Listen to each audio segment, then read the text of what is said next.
Segundo o Fórum Brasileiro de Segurança Pública, 4 mulheres perderam as suas vidas no ano de 2023 por dia pelas mãos dos seus parceiros, totalizando 1.463 mulheres que deixaram filhos, pai, mãe, amigos e familiares com o coração destruído pela sua partida precoce e de forma tão cruel. Eu pergunto para você que está aí me assistindo, seja uma mulher, seja um amigo, irmão ou pai de uma. Você acredita que a lei pode salvar essas vidas? Olá pessoal, meu nome é Ábia Beatriz, sejam todos muito bem-vindos aqui no meu canal.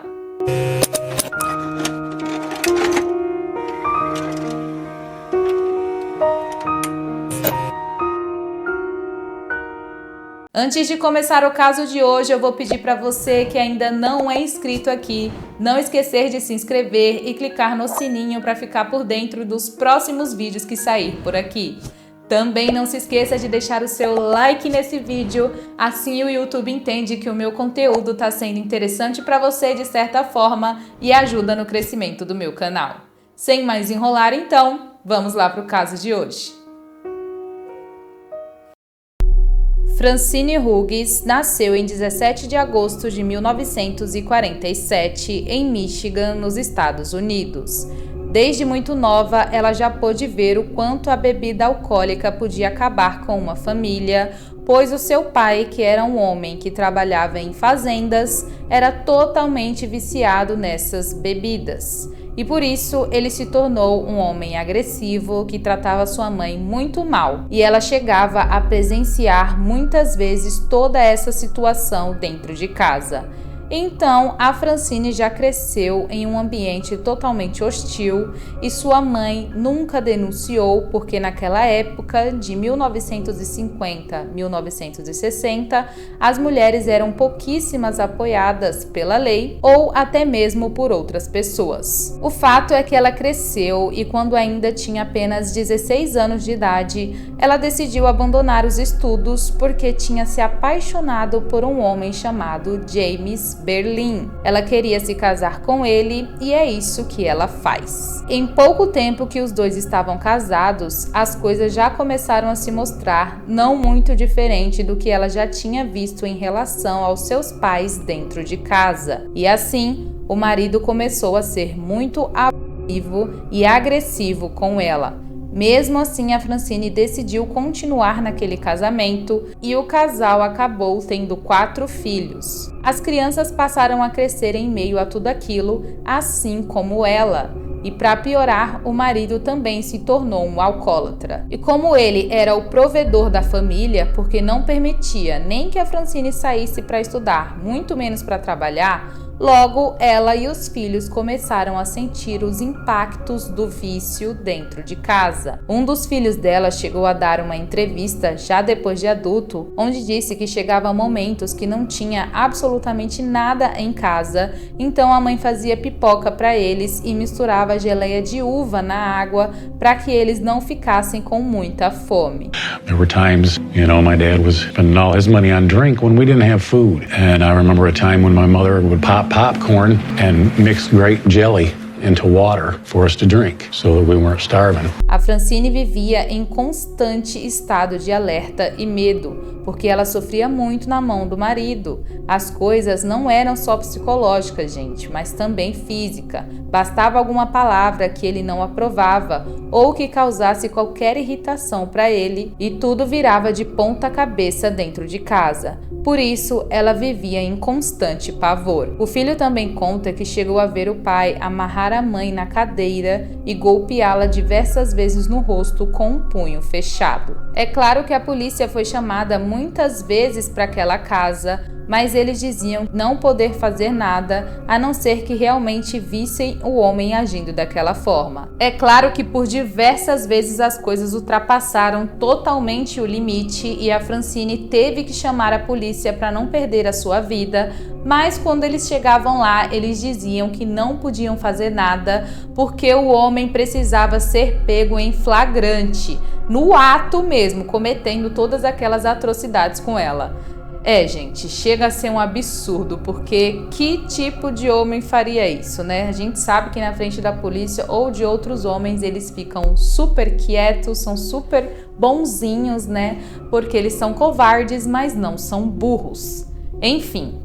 Em 1977, era assim que as coisas funcionavam. A lei tinha esse rigor de só prender o marido que batia na esposa se eles pegassem o homem em flagrante. E toda vez que a polícia era chamada e ia embora sem acontecer nada, as coisas pioravam mais e mais dentro de casa, porque isso deixava o James extremamente irritado com ela por ter chamado a polícia. E ele dizia em alto e bom som que não importava aonde ela fosse, ele a acharia e traria de volta. Porque sim, ela também cogitou a ideia de fugir e inclusive tinha tentado uma vez, mas tudo deu muito errado e ela não tinha para onde ir e tinha muito medo dele realmente ir atrás dela e dar fim à vida dela.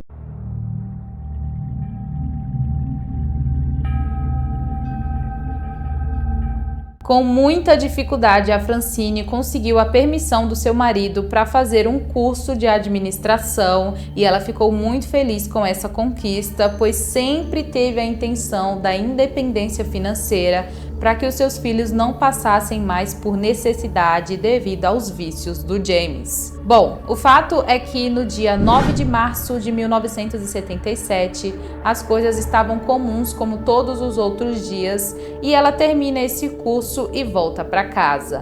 Assim que ela chega em casa, ela já percebe que o marido está totalmente embriagado e fora de controle e os seus filhos estavam chorando com muita fome. Quando ela decide que vai fazer a comida para todos, então, inclusive para os seus filhos, o marido começa a brigar muito com ela e dizer que eles não estariam passando fome se ela estivesse em casa cumprindo as suas obrigações. Então, ele obriga a Francine a pegar todos os seus livros, colocar dentro de um barril ali no quintal da casa da família, depois ele joga gasolina em cima e atia fogo. Não satisfeito só com isso, ele começa a agredi-la fisicamente. Ela entra em desespero porque sente que ele está no ponto de tirar a vida dela e aí a polícia é chamada mais uma vez. Mesmo chegando lá e vendo a situação deplorável que ela se encontrava, toda machucada, descabelada e, emocionalmente abalada, os policiais ainda assim não fizeram nada. E quando eles estavam saindo, o próprio James falou em alto e bom som pros policiais que naquele dia ele tiraria a vida da Francine. Então, os policiais vão embora mesmo assim e ela percebe que as coisas estão um pouco mais tranquilas, então ela vai pro fogão para tentar fazer alguma coisa para os seus filhos comerem, que estavam com fome o dia inteiro, mas assim que o James vê, ele volta para a cozinha, começa a agredi-la novamente, coloca os braços dela para trás e joga toda a comida no chão, esfregando, gente, o rosto dela, o cabelo na comida que tá no chão. E logo em seguida ele ordena que ela jogue aquela comida toda no lixo e limpe toda aquela bagunça. E mesmo toda aquela situação assim horrível, ela faz isso, evitando o pior. E assim que ela termina de limpar e colocar toda a comida no lixo, ele volta de novo e vira todo o balde de lixo no chão e exige que ela limpe de novo. Gente, não satisfeito com isso, depois ele agride ela de uma forma que não consensual, se é que vocês me entendem. E depois ele deita e vai dormir. A Francine, gente, fica ali deitada por alguns minutos, totalmente destruída fisicamente e emocionalmente. É muito triste ver a entrevista dela, onde ela conta que enquanto tudo isso acontecia, os filhos estavam trancados dentro de um quarto e eles ficavam gritando, desesperados, perguntando para ela se ela estava bem. Ela também conta que ela parou por um momento e se sentiu a pessoa mais solitária do mundo inteiro. I remember how I felt sitting there. And it was just, I don't know if I can describe it to you, but it was the most alone feeling in the whole world. And I could hear the kids crying and hollering, "Mommy, are you all right?" Esses pensamentos ficam na cabeça dela então, e ela decide que aquela seria a última vez que ela passaria por aquilo. Ela vai até o quarto onde os filhos estavam, pede para cada um deles colocar um casaco e descer e entrar dentro do carro. Ela então avisa que logo ela estará dentro do carro junto com eles. Em alguns instantes, ela pega 1 litro de gasolina, sobe até o quarto onde o marido estava totalmente ali desacordado, joga a gasolina ao redor da cama, pega um fósforo e atia fogo. Depois disso, ela desce as escadas correndo, entra dentro do carro junto com seus filhos e vai direto até a delegacia da cidade. Quando chega lá, ela estaciona, deixa as crianças dentro do carro e vai direto ao xerife gritando que ela tinha feito aquilo.